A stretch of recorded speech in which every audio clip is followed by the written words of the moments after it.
Hey Leute, ich sitze hier vor meinem Tesla Model S und ich möchte euch etwas ganz Untypisches zeigen für dieses Auto. Er hat jetzt eine Anhängerkupplung von Mister.com. Die habe ich selber angebaut. Von Werk aus gibt es sowas nämlich nicht für dieses Auto. Ja, nach dem Intro geht's los. Schaut es euch an.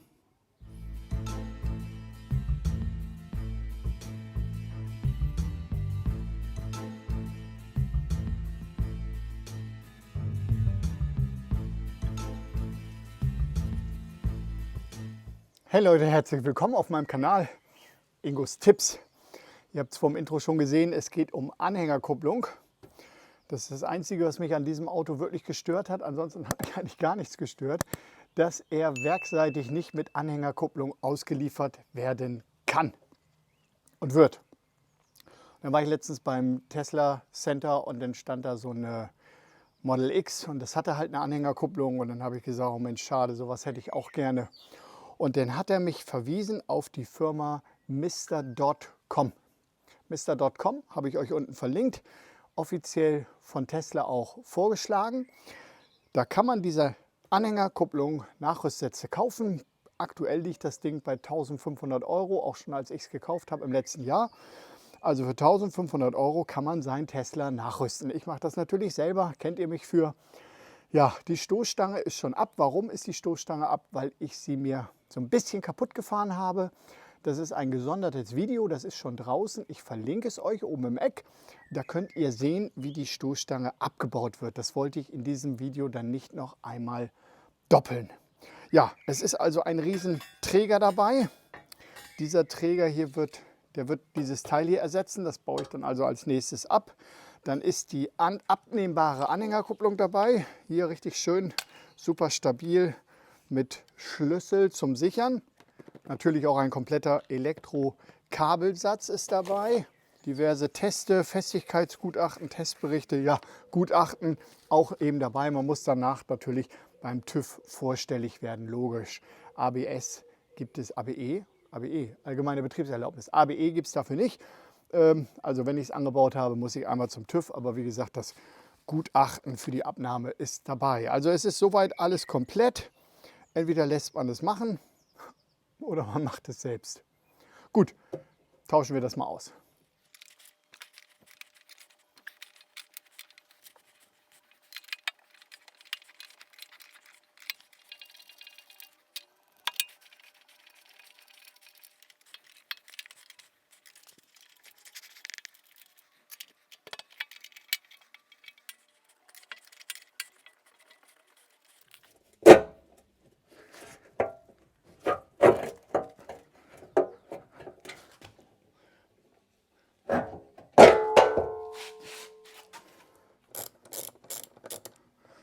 So, natürlich habe ich hier einmal drunter sauber gemacht, logischerweise, auch wenn man es später nicht sieht.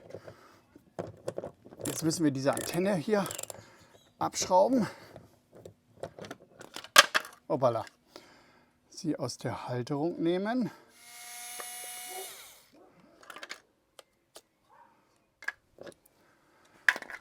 Und sie dann einseitig hier wieder festschrauben. So.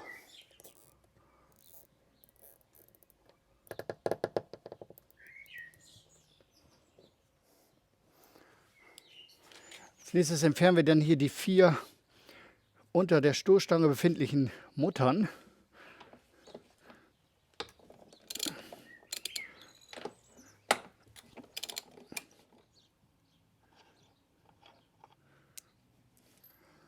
So, diese Unterlegscheiben bleiben dran, die bilden dann auch eine Höhe mit dieser kleinen Erhöhung hier. Und hier unten müssen welche drauf, deswegen muss hier jetzt noch mal so ein bisschen Kleberest weg. So, jetzt sitzt es ja gut.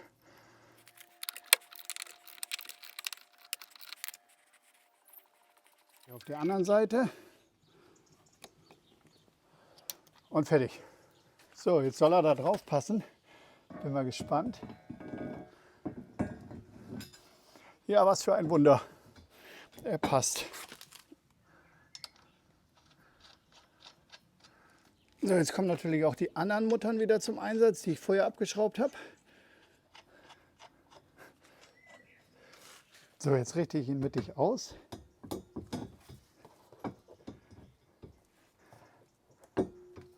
und ziehe ihn fest.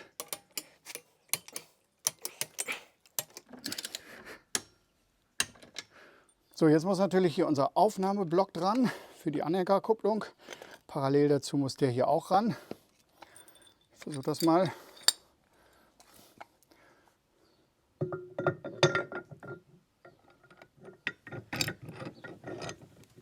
So, jetzt hängt er erstmal. Nummer 2. Okay.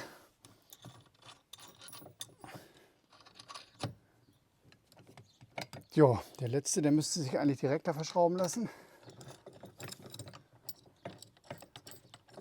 Und tut er auch.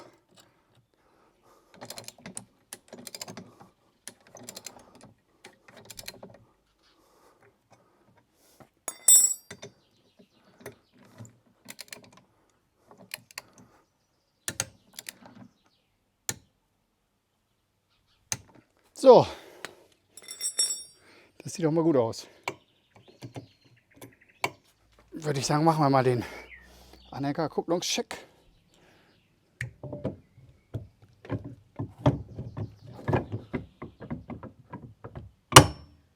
Ho.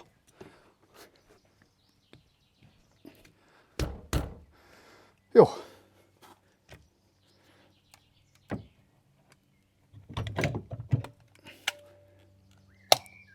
Sehr schön. So, hier habe ich den Kabelsatz und um jetzt meine Stoßstange möglichst schnell wieder draufbauen zu können, werde ich mich als erstes mal dem Anschluss hinten widmen.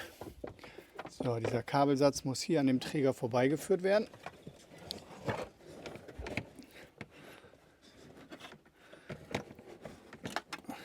Ich habe mich entschieden, die Teppiche nicht rauszureißen.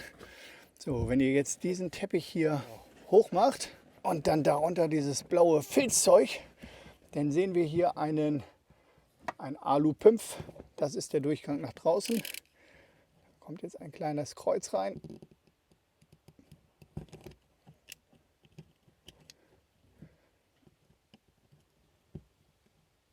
So.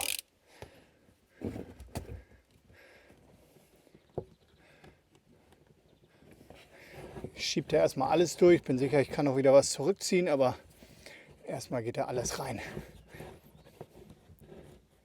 So.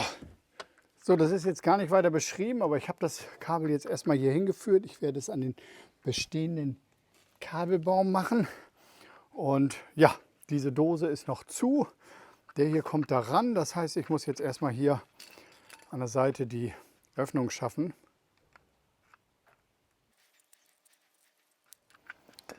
So, jetzt kommt der hier rein. Das Kabel käme dann da durch. So kommt er dann hier dran. Okay. Ja, fangen wir mal mit dem Kabel an.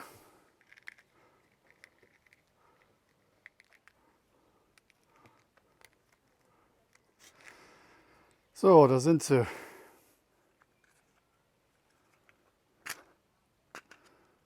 Ah, okay. So, ich öffne sie erstmal alle. So, das ist Nummer 13. Und damit sind jetzt alle Kabel gemäß Bedienungsanleitung angeschlossen. So, was hatte ich gesagt? 8 und 9 ist oben. Also so.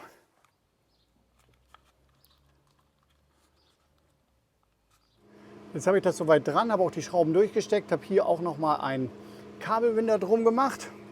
Und jetzt sollte das hier eigentlich ran können. Das hatte ich gesagt, so glaube ich.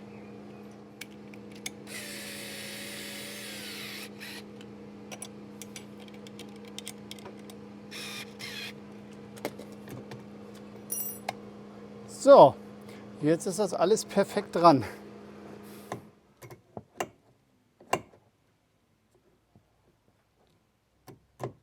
So, ich würde sagen, den ersten mache ich hier fest.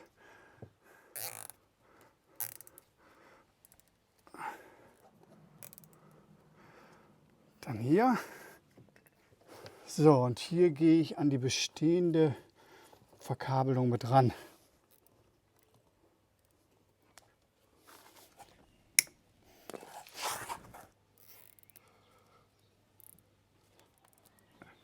So, ein bisschen schiebe ich wieder zurück. Und fertig. So, an der blauen Schraube konnte man das noch einstellen. Jetzt hält er. Wunderbar. Genau so soll es sein. So dieses fiese Klebeband hier mit diesem Alu, was so unwahrscheinlich klebrig ist, das habe ich auch selber, habe ich mir mal bei AliExpress geholt. Da werde ich jetzt noch mal eine Lage hier rüber kleben. So, damit das beidseitig befestigt ist. Und innen da, wo das Kabel durchgegangen ist, da habe ich auch noch mal so ein Ding von oben drüber gemacht, damit ich da auf der sicheren Seite bin. So, ich bin jetzt dabei, den Ausschnitt zu machen hier für unsere Anhängerkupplung. Da gibt es eine Skizze ab Mitte 19, dann nach hier 5 und hier wieder 19. Das ist der Bereich, der hier jetzt rausgeschnitten worden muss. Und dadurch, dass dieses Teil nicht mehr existent ist, muss auch diese kleine Haltenase hier ab. Und dann sollte das eigentlich alles funktionieren. Ich habe es hier auseinandergenommen, weil ich ja aus meinem anderen Video heraus sowieso die weiße Stoßstange lackiert habe. Ihr erinnert euch an das Video. Und ja, dann würde ich sagen, ich hole das da jetzt mal weg.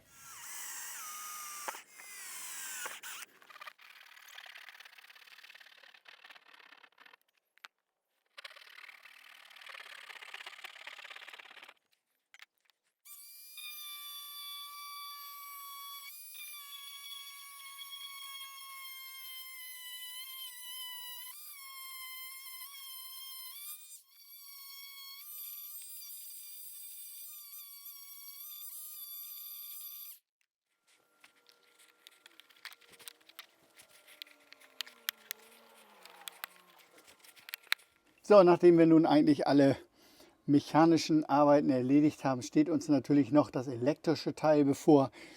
Der Anschluss des Kabelsatzes auf der Innenseite.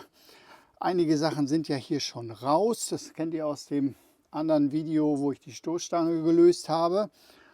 Und jetzt müssen wir hier noch so ein bisschen was abbauen. Das heißt, der Teppich muss raus, diese Verkleidung muss raus und der hier muss raus.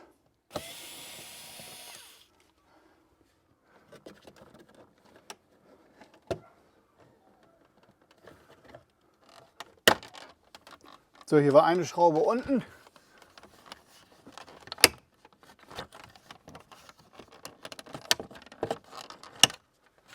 Und hier hinten ist er nur geklipst.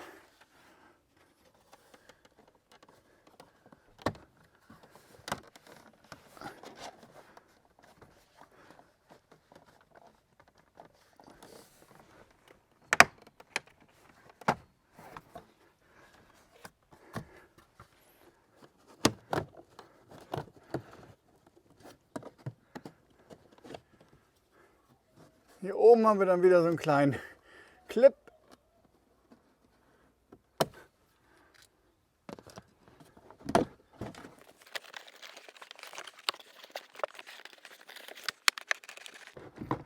So, und da kommt er auch schon. Ist gar nicht so schlimm, wie es aussieht.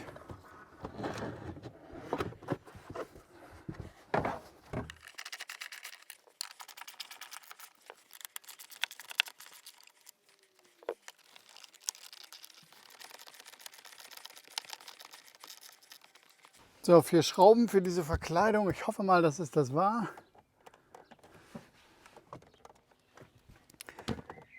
Ja, also von der Tatsache mal abgesehen, dass diese Dinger natürlich von hinten verklippt sind, hier dieser Kabelbaum, und man die natürlich eigentlich auch von hinten rausbrechen muss, ging das jetzt eigentlich dann doch relativ gut ab. Einer ist da hinten noch dran, den lasse ich aber dran. So Leute, was passiert jetzt? Ich will euch das mal eben sagen. Eigentlich ist das alles gar nicht so schlimm, weil so viele Kabel sind es gar nicht. Auf der einen Seite haben wir hier Plus.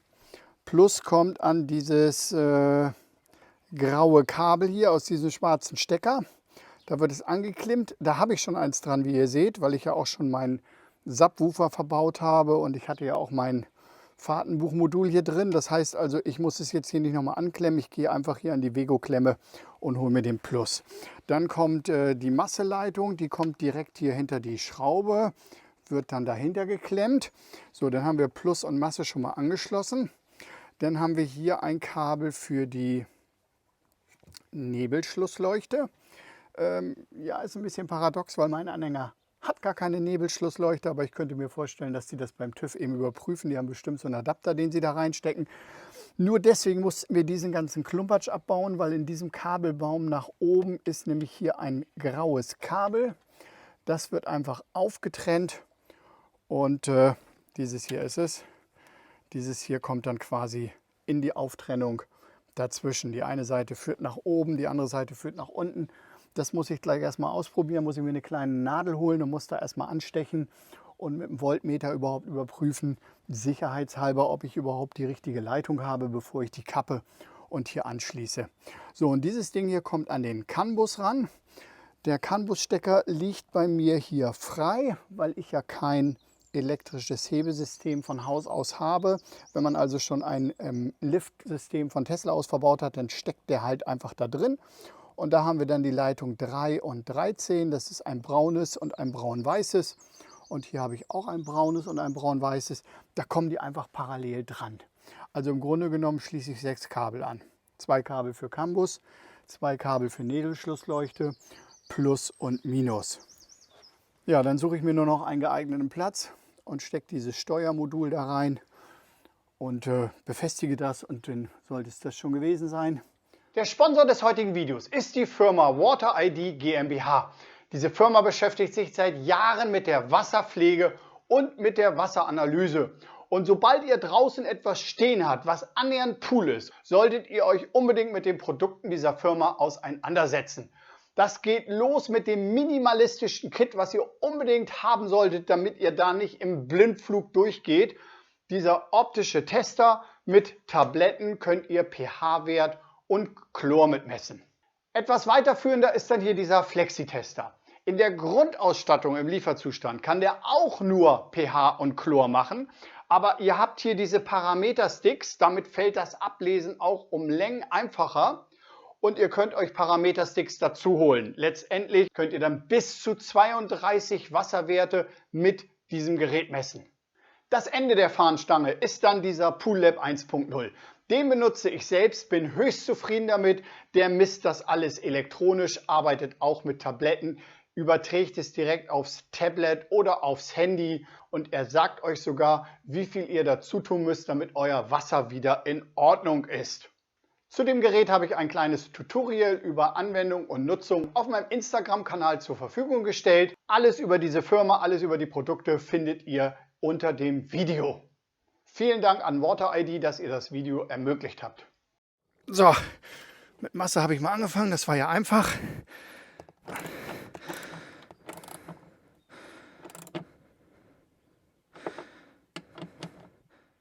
So. Hier habe ich übrigens noch einen Stecker dran, den ich nicht nutzen werde. Bei Bedarf käme der hier drauf. Das ist eine Dauerplus-Versorgung für den Anhänger. Ich weiß nicht, wenn man da eben, ja, wenn man da halt Dauerplus hat und dergleichen. Aber das habe ich ja nicht. Ich habe ja nur die normale Beleuchtungsversorgung. Also kommt das weg. So Leute, ich sitze jetzt vorne in meinem Auto und gucke auf das Handy-Display von meiner Kamera. Ich sehe also genau das Gleiche, was ihr jetzt auch seht. Die Nebelschlussleuchte ist aus. Jetzt haben wir 190 mA knapp. Und jetzt schalte ich die Nebelschlussleuchte ein vorne am Display. Und wir sehen 13,58 Volt. Nebelschlussleuchte wieder aus. Millivolt wieder ein. Jo, also ich denke mal, das war wie in der Beschreibung. Das graue Kabel ist definitiv das Richtige. Hier, seht ihr? Ich sehe genau das, was ihr auch seht. So, jetzt nehme ich hier mein kleines Infusionsgerät raus. Hier sind so kleine Quetschverbinder bei. Und genau an der Stelle, wo ich eben schon bei war, werde ich das Kabel auch kappen.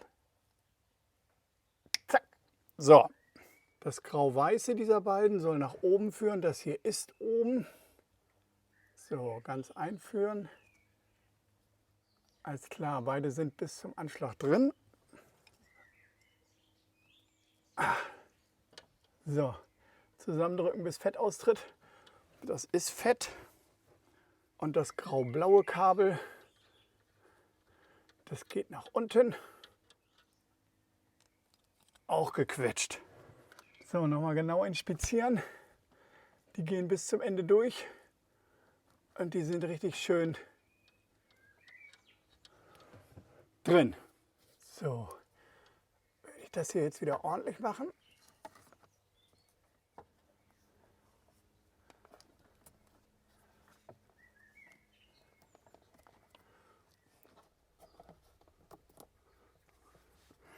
So, das erscheint mir auch erstmal recht ordentlich. So, ich bin jetzt hier bei dem CAN-Bus-Stecker. Da habe ich hier hinten erstmal das braune herausgefunden. Das ist Pin 13. Und an das braune kommt das braune. Dafür haben sie auch wieder entsprechende Nupsis beigelegt. Und natürlich auch wieder Sorge getragen werden muss, dass das da komplett drin verschwindet. So, fange ich mal an, den hier reinzulegen. So. Dann wird der andere hier hinten reingeschoben. Der ist jetzt auch ganz drin.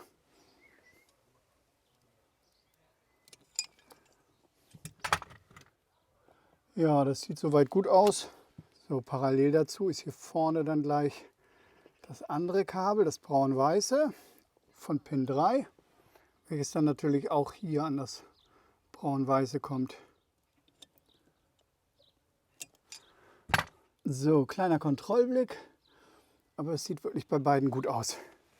So, hier an meiner Schnittstelle zum grauen Kabel kann ich auch tatsächlich die 12 oder in meinem Fall 14 Volt messen. Das ist also der richtige Anschluss, wo ich die 12 Volt anschließen werde.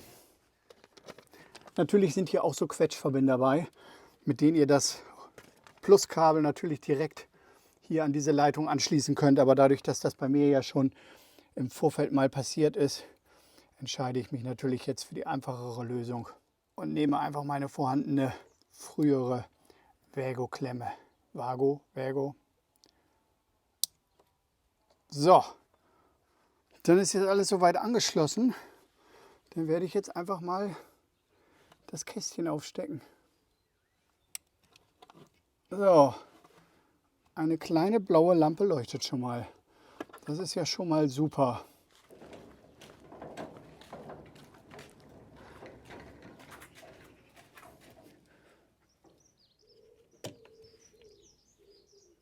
Dann stecken wir ihn da mal rein.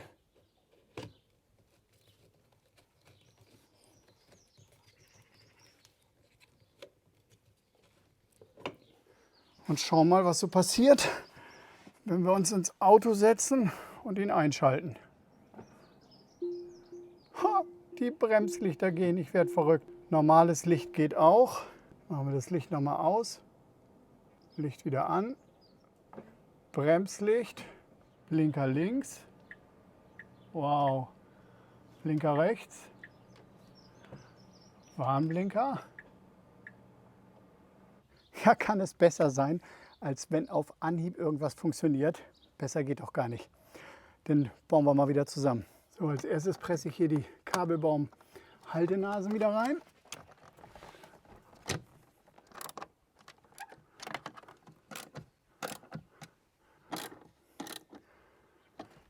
So, ich denke, einen vernünftigen Platz dafür habe ich auch gefunden. Jetzt sieht das auch alles wieder halbwegs ordentlich aus. So, manchmal muss man einfach die Perspektive wechseln. Dann läuft das auch.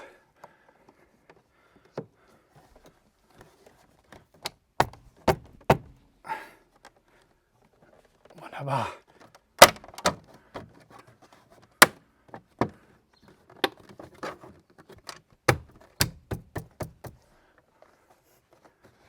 Dann tüdeln wir mal den Teppich zurück.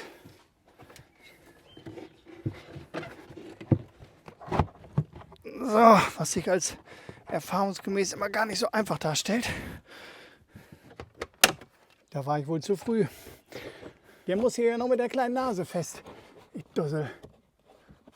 So, die werde ich auch mal reinmachen. Habe ich das schon mal von der Backe? So, dann machen wir den noch mal fest. Doppelt hält ja besser. So, ein großer Teil ist damit schon erledigt. So, ich denke mal, nun steht dem Anbau der nunmehr reparierten Stoßstange aus dem anderen Video auch nichts mehr entgegen. So, die zwei Haltenasen hier kommen auch wieder rein. Das wurde ja auch gefixt. Zack, zack. So.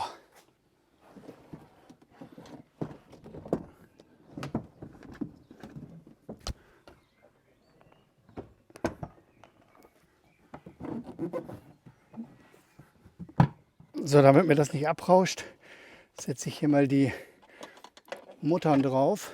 Kann sie mir zumindest nicht mehr abfallen. So, bevor ich das vergesse, bringe ich hier natürlich noch mal eben schnell wieder den Schalter an für meine Sensoren.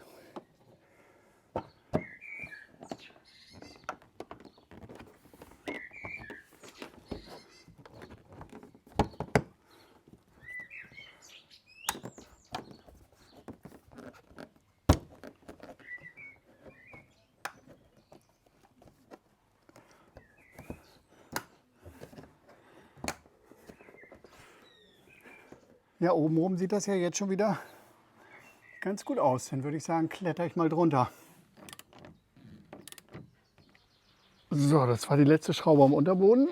Mache ich aber gleich nochmal die hier an der Seite, wo ich hier gerade so schön liege. So, und das hier sind jetzt die letzten 2 Plastikdübel.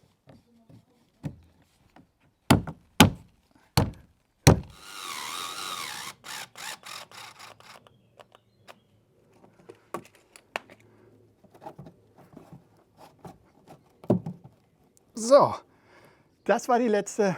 Damit ist die Stoßstange jetzt äußerlich fertig. Jetzt muss ich ja nur noch wieder ein bisschen Teppich reinmachen und dann bin ich eigentlich durch. So, meine vorsichtig abgezogenen Dinger hier lassen sich natürlich wieder hervorragend festkleben. Da ist nichts dran. Das geht da so wieder ran. So.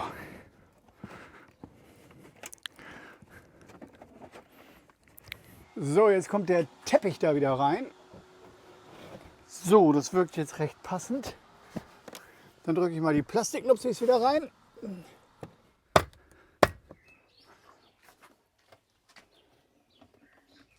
So, der ist auch wieder drin. Ach herrje, ich hätte mein eigenes Video gucken müssen. Der kommt natürlich vorher ran.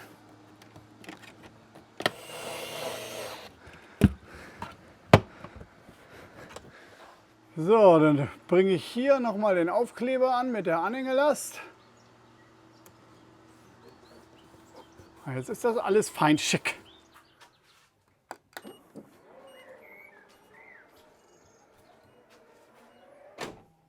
Ich habe jetzt noch ein ganz klein bisschen hier unten den Ausschnitt nachbearbeitet. Das steht aber auch so in der Bedienungsanleitung. Habe ich noch ein ganz kleines bisschen abgeflext. Ich blende euch mal ein Bild ein, wie das von unten aussieht. Und ich würde sagen, jetzt bauen wir sie mal live an. So, hier ist sie. Sie hat hier unten eine Klappe. Die mache ich mal eben auf. Die ist zum Schutz für das Loch.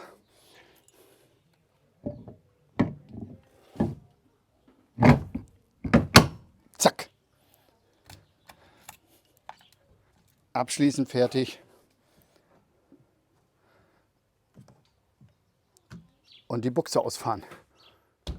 So sieht es jetzt aus. Richtig schön fest dran.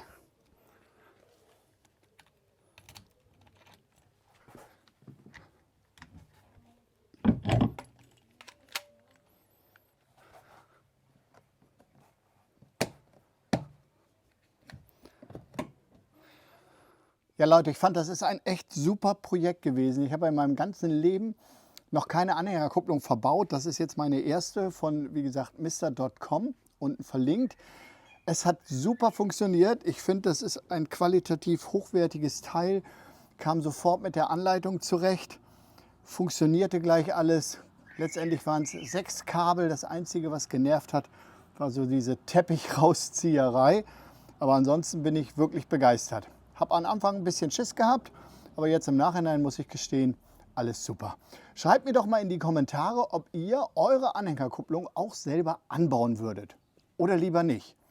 Und ob sich eure Meinung durch dieses Video vielleicht geändert hat. Das würde mich mal interessieren. Also seid so lieb, schreibt mir in die Kommentare, was ihr davon haltet und ob ihr es selber machen würdet. Würde mich natürlich auch super freuen, wenn ihr den Kanal abonniert. Ihr könnt auch die Glocke drücken, dann werdet ihr informiert, wenn ein neues Video kommt. Und einen Daumen hoch könnt ihr natürlich auch gerne da lassen. Ja Leute, vielen Dank fürs Zuschauen bei diesem tollen Projekt. Bis zum nächsten Video. Euer Ingo.